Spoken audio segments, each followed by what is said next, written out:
Ang panghapong sesyon ay magsisimula sa ganap na 1:20 ng hapon sa pamamagitan ng musika.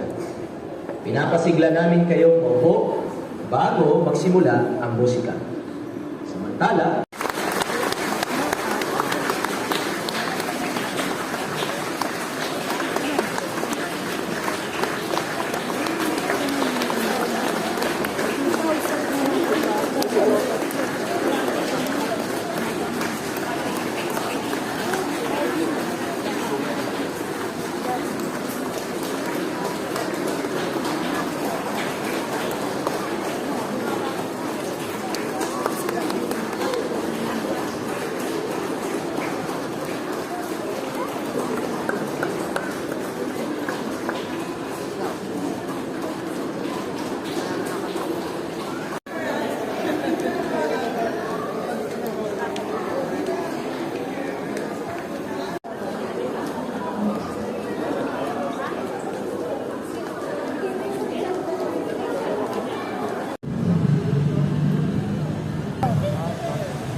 Di ba nakukuha?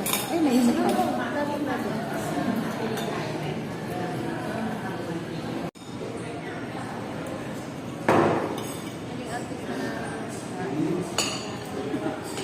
Kung magpakailanman, kung posible ba na maging masaya. Ang ginawa ng babae ay bigla lang siyang umiyak ng napaka-pait.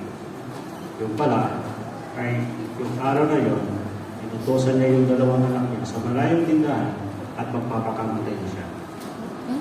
Pinakita sa amin yung kawad na ginawa niya para siya yung magbigay. Pagkatapos, pinakalma na namin muna siya. Tapos sinabi namin sa kanya yung layunin ng Diyos na sa banda sa pagdating ng panahon ay mawawala na yung problema. Sa madaling salita, naging interesado yung babae at nakadalo na sa Ginoo at tuloy-tuloy pa rin yung kanyang Bible study. Hindi na siya magpapakamatay. Kaya tama yung binanggit ng Apocalypse 46. Yung nasa gitna ng anghel ay tumutulong sa atin para hanapin yung mga karapat-dapat sa buhay na walang hanggan. Salamat, nakapagpatibay po. Kasi, anong masasabi niyo sa subok na tayo? Alam niyang naglilingkod tayo kay Jehova dahil sa pag-ibig. Ikalawa, pagbabago sa paraan ng ating pamahalaan. Sigurado Dali na natin. Oo, kabibili niya. Dalawa sa reception ba?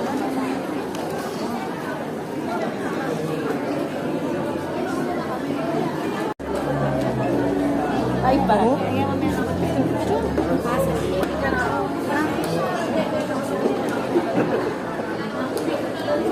Kailan man nata na yung mama.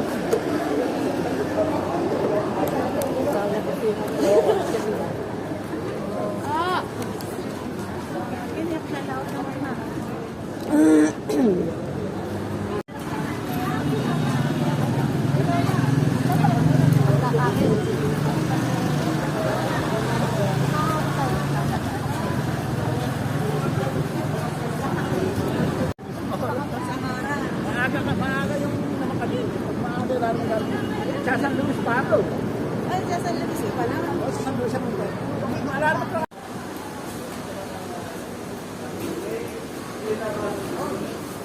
So, hintayin namin sa'yo doon. Nilabasan din doon, nilabasan din doon, nasa kailalabas.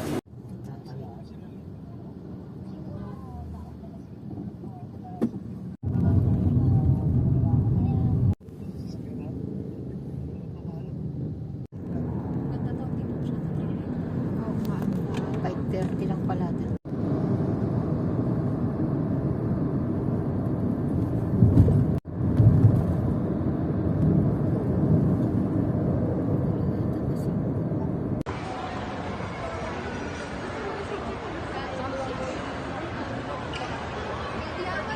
Ganda daw kami